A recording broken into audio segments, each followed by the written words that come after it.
All right, guys, let's get into this next video. It's called Bells and Whistles.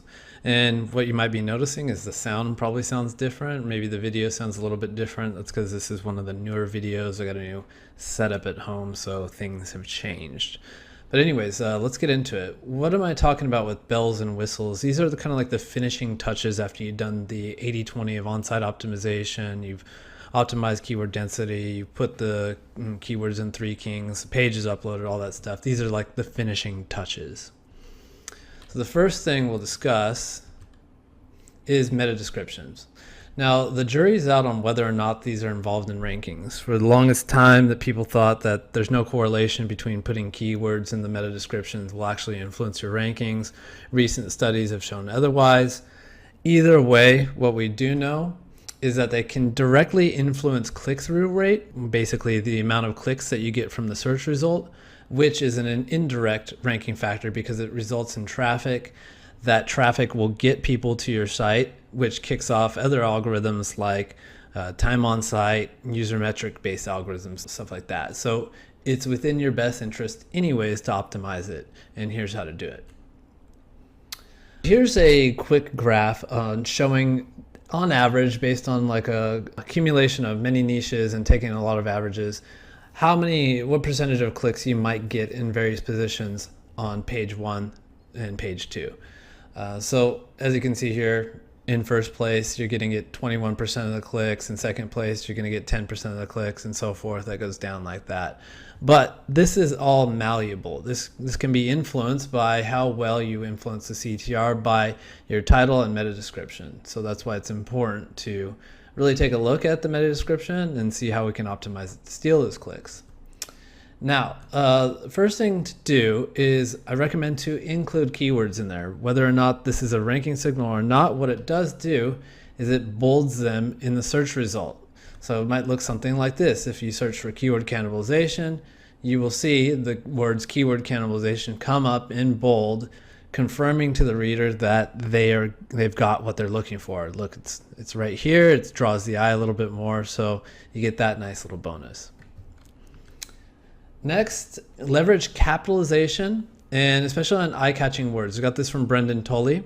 So we're going to use a lot of like capital letters all the time, and we're going to use completely capitalized words on selling words, power words, and stuff like that. I'll give you an example of that pretty shortly.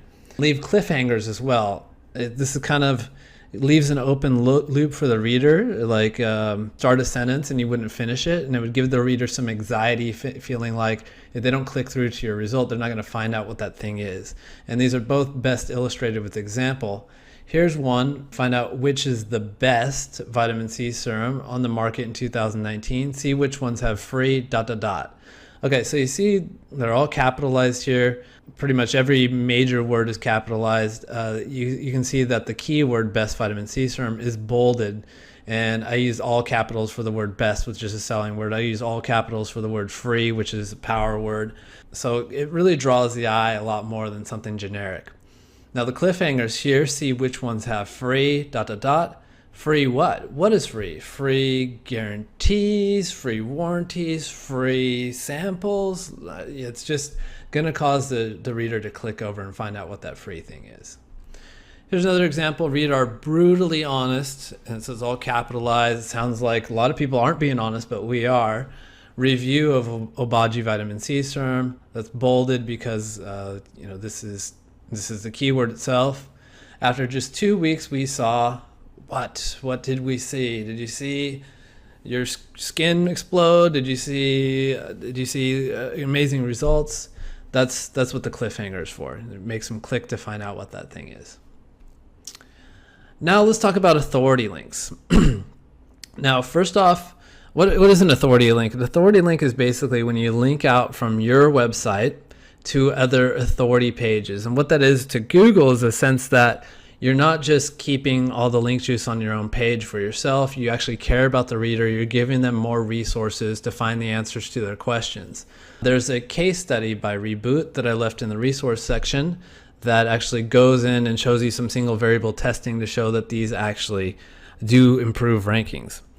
Yeah, so outbound authority links are a ranking signal as shown by that case study. Go check it out. It's worth a read. reference it a lot when I'm trying to explain things to people.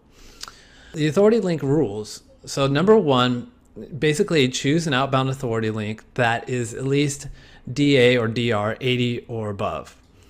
Next, don't use Wikipedia. Wikipedia is a simple, easy tactic that SEOs use over and over again for their outbound authority links. Be different. Don't do what only an SEO would do over and over again. Just do anything not Wikipedia. There's tons of great news resources. There's WebMD if you're in the health niche. There's Forbes if you're in the finance niche. There's tons of alternatives to Wikipedia. And leave them do follow. You only get the benefit of having an outbound authority link if you do keep it do follow.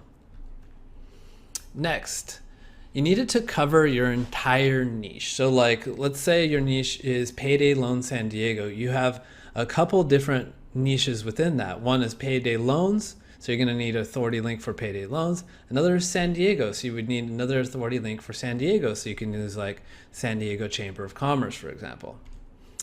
So yeah, get a payday loans article on Forbes. San Diego Chamber of Commerce. Should have reviewed these slides before this. Another example, Pest Control Miami, and guess what? You're going to need. This is an example of a 2-for-1. You have one article that covers Miami and one article that covers insects or pests. Okay, next is you're going to have one authority link for each subtopic of the article. So I'll show you what that means in a second with an example, but a subtopic is basically your H2s. This is where you take the main topic and you divide it up into the subsections that cover that main topic. So it's best to have an authority link for each subtopic if it makes sense. Sometimes it doesn't. If you're reviewing like vitamin C serums, for example, some of your H2s might be the first one might be Obagi vitamin C serum. The second might be another product. So there might not be an outbound authority link possible for that section. In that case, skip it. But I'm going to show you an example very shortly of where you definitely would need that. Use a number system. So we just recently ran some single variable tests showing that through heat maps that when you switch from using outbound authority links that are full words, full sentences, the clicks are greatly reduced if you use a number system that is kind of looks like an encyclopedia entry. And it looks like this. What it does is, first of all, it minimizes the outbound clicks because it's much smaller, and it looks more research oriented. So check these out. This is the number system showcased right here. I think we took this from Healthline, but we're just kind of using these like little numbers. Either we'll use square brackets or parentheses, stuff like that. And what we find is just people don't click on these things. The heat maps just showed that whereas before we were having a 3 to 5% click-through rate on our outbound authority links, this was reduced to less than 1%, sometimes in some cases less than 0.1%, just because they don't look appetizing to click on. It looks like I'm going to open up some terrible white paper or some research study that no one wants to read. They're smaller in location. Their hitbox is much smaller, so they're less likely to get clicked. In addition, you can see here, this is an H2. I believe the query here is how to lose belly fat.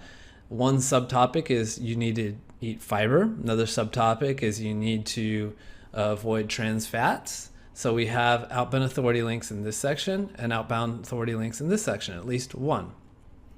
Cool. And then at the bottom, we recommend a resource section. So all the outbound authority links that you had numbered before, we create a references section at the bottom in this format. Just got the name of the authors, the title of the article, and the URL that we got it from. This is again from the same article. But what you can see here is just like it looks more professional. It adds some credibility to the article, and it makes it look like you have a research piece. Like this is like almost like your bibliography at the end of a research paper, and it lends some credibility to the article. Okay, last thing to part you with is to use media liberally. Check this out. So don't have any walls of text on the page. Use plenty of images, videos, and formatted content to break it up. It's going to help with conversion, and it's going to keep people on the page. And here's just an example of a page on diggitymarketing.com. As you can see, from top to bottom, there's no complete wall of text here. There's images, there's ordered lists, There's a quote right here. There's a call out, which in another video we'll talk about call outs and expert quotes.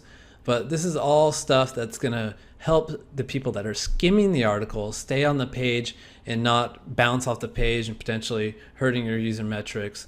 And in addition, it gives people the feeling that more effort and more heart was put into the article, and they're more likely to convert and trust you as well.